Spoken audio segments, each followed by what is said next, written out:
నమస్తే. Welcome to Suman TV. నేను మీ యామ్ని.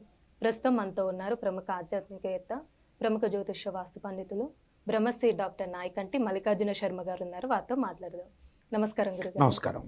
తాకట్టులో ఉన్న బంగారాన్ని విడిపించి ఆ రోజు ఆన్లైన్ రేటుకే మేము కొంటాం. Sharma gold company. గురుగారు, ఇప్పుడు ప్రతి నెల మనకి సంకష్టహర చతుర్థి అనేది వస్తుంది కదండి. అసలు ఈ నెలలో వచ్చే సంకష్టహర చతుర్థి విశిష్టత ఏంటండి?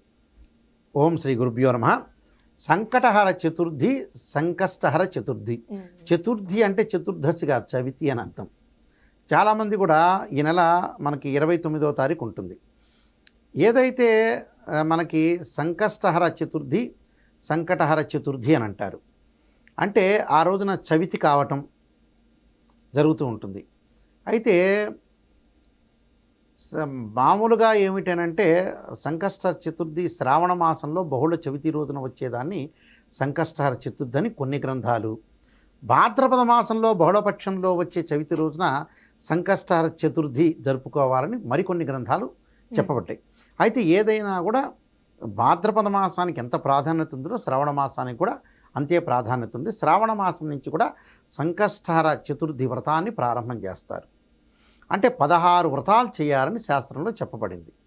అయితే 16 వ్రతాల్లో ఈ సంకష్టహర చతుర్థి గురించి మనం చెప్పదలుచుకుంటే ముందుగా మనకి తదియతో కూడిన చవితి రోజున సంకష్టహర చతుర్థి వస్తుందని అర్థం. ఈ సంకష్టహర చతుర్థి ప్రప్రథమంగా మనకి ఎవరు ఆరంభించారంటే పాండవులు ఆరంభించారు, ధర్మరాజు ఆరంభించారు. ఎక్కడ కామ్యకావనం అనేది ఒకటి ఉంటుంది. అంటే కామ్యకావన క్షేత్రం అనేది ఉండటం వల్ల ఆ కామ్యకావనానికి వెళ్ళారట. అంటే ఏదైతే అరణ్యవాసం అజ్ఞాతవాసం వెళ్ళినప్పుడు ధర్మరాజు పాండవుల యొక్క కుటుంబము, ధౌమ్యుడు అనే ఒక పురోహితుడు వెంట వెళ్ళాట. వెంట వెళ్ళంగానే శ్రీకృష్ణుడు వెళ్ళాట. శ్రీకృష్ణుడు వెళ్ళి అరణ్యవాసం అజ్ఞాతవాసం చేస్తున్నారు, ఈ అడవుల్లో ఉన్నారు, ఈ అడవుల్లో ఉండంగా మరి ఈ అడవుల్లో ఉన్నారు వీళ్ళందరూ కూడా ఎలా వీళ్ళ యొక్క జీవితం జరుగుతుంది, వీళ్ళు ఎవరు ఎలా సుఖశాంతులతో ఉన్నారనేది ఆలోచన చేసి వెంబటే శ్రీకృష్ణుడు వెళ్ళి కాలచక్రాన్ని తొందరగా తిప్పటానికి, కాలంలో వాళ్ళకి విఘ్నం లేకుండా ఉండటానికి గణపతిని ప్రార్థన చేయమన్నట్ట. అంటే వాళ్ళకు అనుకూలంగా ఉండటానికి, విజయం సాధించడానికి గణపతిని ప్రార్థన చేయండి అని శ్రీకృష్ణుడు చెప్పాట. అది కామ్యకవనం అన్నట్ట.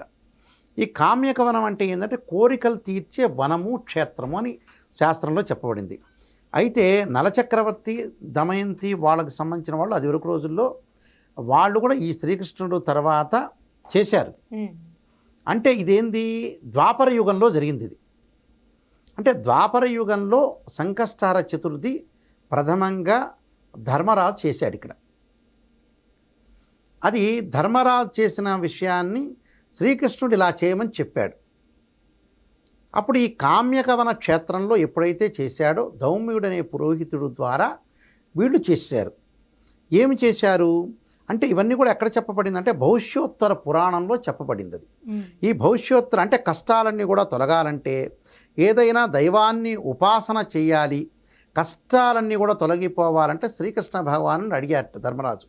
అడంగానే మీరు సంకష్టహర చతుర్థి వ్రతాన్ని చేయండి, అంటే తదితో కూడిన చవితి రోజున ఈ వ్రతాన్ని మీరు ఆచరిస్తే మీ కష్టాలన్నీ కూడా తొలగిపోతాయి, సంకటాలన్నీ కూడా తిరిగిపోతాయి, మీకు కూర్చునే శక్తి వస్తుంది. అంటే అరణ్యవాసం అజ్ఞాతవాసం చేస్తున్నాగా వాళ్ళకు కూర్చునే శక్తి రావాలిగా, మేధాశక్తి రావాలి, విజయం సాధించాలి, కాలం అనేది తొందరగా ప్రయాణం చేయాలి. అంటే ఏమిటి, ఏదో ఒక భగవంతుడిని నమ్ముకోవాలిగా, కాలానికి విఘ్నం జరగకూడదుగా, విఘ్నేశ్వరుడు అంటారు. కాలానికి విఘ్నం జరగకుండా తొందరగా కాలం గడిచిపోవాలంటే మనం విఘ్నేశ్వరుని ప్రార్థన చేయాలి. విఘ్నేశ్వరుని ప్రార్థన చేయాలి అని అంటే సంకష్టహర చతుర్థి వ్రతం చేయాలి. అది రీజన్. సంకష్టహర చతుర్థి ఎప్పుడు చేయాలి, ఎలా చేయాలంటే శ్రావణ మాసంలో వచ్చే బహుళ చవితి రోజు చేయండి అని ఆ రోజున ప్రారంభం చేశారట. అయితే ఓం గ్లౌం గం గణపతియే నమః అనే మంత్రాన్ని చదువుకున్నారట.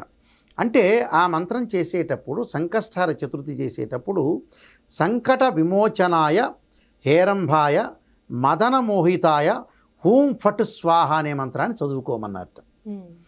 అలానే ఇంకొక మంత్రాన్ని కూడా సాయంత్రం వేళ పొద్దునంతా కూడా ఉపవాసం ఉండి, నేను చెప్పిన మంత్రం అనేది ఉదయం పూట చదివే మంత్రం, సాయంత్రం పూట చక్కగా ఆవు పేడతో అలికి ఒక ఆకు కానీ పీట కానీ వేసి ఎర్రని వస్త్రం వేసి బియ్యం పోసి గణపతిని పెట్టమన్నారు. గణపతిని పెట్టమంటే ఎలా పెట్టమన్నారు? హరిద్ర గణపతి చేసి ఒక రాగి చెంబు పెట్టి వెదురు బుట్టలో గణపతి పెట్టమంటారు.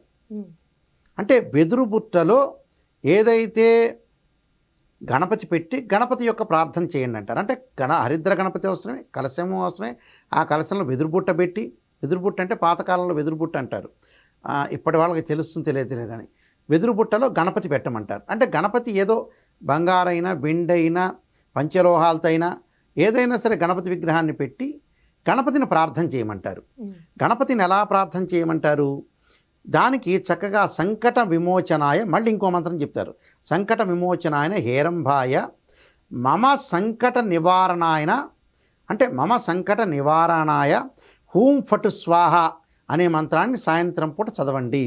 వక్రతుండ మహాకాయ కోటి సూర్య సమప్రభ నిర్విఘ్నం కురుమే దేవ సర్వకార్యేషు సర్వదా అని గణపతి యొక్క ప్రార్థన చేయాలి. కాలానికి విఘ్నం లేకుండా కూర్చునే శక్తి, మేధాశక్తి, లౌకిక శక్తి, బుద్ధి, గణపతి యొక్క శక్తి ఏందనుకున్నారు? లౌకిక శక్తియే. చాలామంది లౌకికాన్ని తప్పుపడతారు కానీ కుమారస్వామి గణపతి యొక్క కథల్లో గణపతి ఆచరించింది లౌకికమే. అంటే కుమారస్వామి నెమలి వాహనంతో మొత్తం అతల వితల సుతాతల రసాతల పాతాళ లోకాల్లో తిరిగారు. గణపతి అలా తిరగల. ఏదైతే నేను బరువుతో ఉన్నా, ఏదైతే పొట్టతో ఉన్నా నేను తిరగలేనని శివపార్వతుల చుట్టూ తిరిగారు. అంటే వాగర్ధావ సంప్రోక్తో వాగర్ధ ప్రతిపత్తే జగతో పితరో వందే పార్వతీ పరమేశ్వరం అని చెప్పారు. అంటే పార్వతీ పరమేశ్వరుల చుట్టూ తిరిగితే చాలు. ఈ మధ్యకాలంలో మన వాళ్ళు తల్లిదండ్రులు చూసుకోకుండా, తల్లిదండ్రులు చనిపోయినప్పుడు పిండ ప్రదానాలు హ్యాపీగా చేస్తున్నారు. ఈ మధ్యలో ఉన్నప్పుడు పట్టెడు అన్నం కూడా వేయరు, ఏ వృద్ధాశ్రమాల్లో పడేస్తున్నారు. తర్వాత ఇంకా తద్దినాలకు ఆబ్దికాలకి చాలా ప్రాముఖ్యత ఇచ్చి వాళ్ళు చనిపోయిన తర్వాత ప్రాముఖ్యత ఎక్కువ ఇస్తున్నారు. అంటే జనాల గురించో బంధువుల గురించో ఏదో ప్రాముఖ్యత ఇచ్చి చేస్తున్నారు. కానీ మనిషి బతికున్నప్పుడే ప్రామాణికంగా తల్లిదండ్రులను గౌరవించాలి. చనిపోయిన తర్వాత ఏముంది, బయాలజికల్ ప్రాసెస్ ప్రకారంగా ఆ మిషన్ చనిపోతే ఎక్కడికి వెళ్ళిపోతాడు. అందువల్ల బతికున్నప్పుడే మనుషుల్ని గౌరవించాలి, తల్లిదండ్రుల భక్తి శ్రద్ధలతో కొలవాలి. తల్లిదండ్రుల కంటే మించిన దైవం ఏమీ లేదు. దేవుడే చెప్పాడు దానికి, అయ్యా తల్లిదండ్రులు కొలవండి, తర్వాత నన్ను కొలవండి అంటాడు. ఏ దేవుడు కూడా చెప్పలా, అయ్యా హరహర మహాదేవో శంభో శంకర్ అనుకుంటూ నన్ను విపరీతంగా కొలవండి, మీ తల్లిదండ్రులను మర్చిపోయి వృద్ధాశ్రమంలో పెట్టని ఎవడు చెప్పలా. ఏ భగవంతుడు చెప్పలేడు, అంత శక్తి కూడా లేదు భగవంతుడికి. ధర్మం అనేది కాపాడుతుంది. అలానే ఇక్కడ భగవంతుడి యొక్క ఆరాధన, గణపతిని ఆరాధన చేయమని ఈ కథలో చెప్పారు. కాబట్టి ఈ ధర్మరాజు ఆ శ్రావణ మాసంలో బహుళ చవితి అంటే తదితో కూడిన చవితి రోజున ప్రారంభం చేశాడు. అందరికీ ఇక్కడ గణపతి ఆరాధన చేయాలి.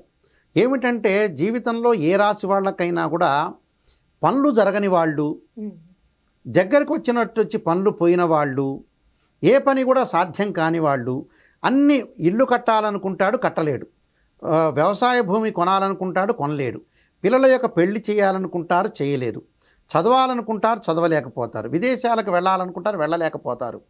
అలానే వీసా వస్తుందా అంటే వీసా రాదు. అంటే ఇలాంటి వాళ్ళందరూ కూడా ఏమిటి, పనులలో ఆటంకం ఉండి అన్ని పనులు జరగకపోతే అలాంటి వాళ్ళు కూడా, ప్రతి రాశి వాళ్ళు కూడా, ద్వాదశ రాశులందరూ కూడా సంకష్టహర చతుర్థి చేయాలి. ఎందుకంటే ఇప్పుడు ఉదాహరణకి మకర కుంభరాశి వాళ్ళు ఖచ్చితంగా సంకష్టహర చతుర్థి చేయాలి. వాళ్ళకి ఎల్నాటి శని యొక్క ప్రభావం ఉంది. అలానే మీనరాశి వాళ్ళకి ఎల్నాటి శని ప్రభావం ఉంది. కాబట్టి మీనరాశి వాళ్ళు, మకర కుంభరాశి వాళ్ళు, అలానే తప్పకుండా చేయాల్సిన రాశుల వాళ్ళు మకరము, కుంభము, మీనరాశి వాళ్ళు ఖచ్చితంగా చేయాలి. దానితో పాటు మన కర్కాటక రాశి వాళ్ళు కూడా, వాళ్ళకి అష్టమ స్థానంలో శని ఉన్నాడు కాబట్టి వీళ్ళు కూడా శని యొక్క ప్రభావం గల జాతకులందరూ కూడా చేయాలి. అలానే ఇక్కడ అలానే ముఖ్యంగా వచ్చేటప్పటికల్లా మిగతా విషయాల్లో చూస్తే వృశ్చిక రాశి వాళ్ళు కూడా చేయాలి. అంటే అర్ధాష్టమ శని, అష్టమ శని, అలానే కంటక శని, పొంగు శని, అంటే వృషభ రాశి వాళ్ళకు కూడా దశమ స్థానంలో శని ఉన్నాడు కాబట్టి వాళ్ళు కూడా చేయాలి. అంటే మకరము, కుంభము, అలానే మీనము, వృషభము, అలానే కర్కాటకము, వృశ్చిక రాశి వాళ్ళు ఖచ్చితంగా చేయాలి. శని యొక్క ప్రభావం ఆటంకాలు కలుగుతుంటాయి. ఆటంకాలు కలుగుతున్న వాళ్ళందరూ కూడా చేయటం అనేది చాలా మంచిది. అంటే వివిధ రాశుల వాళ్ళందరూ కూడా అందరూ కూడా చేయటం వల్ల కూడా చాలా వాళ్ళకి సంకటాలన్నీ కూడా తొలగిపోయి జీవితం అనేది ముందుకెళ్లే అవకాశం ఖచ్చితంగా ఉంటుంది. అలానే నైవేద్యం అభిషేకం ఏ టైంలో చేయాలండి? దానికి తప్పకుండా ఈ సంకష్టార చతుర్థి చేసేటప్పుడు ఏం చేయాలంటే బెల్లము నువ్వులతోటి ఉండలు తయారు చేసి నైవేద్యం పెట్టాలి.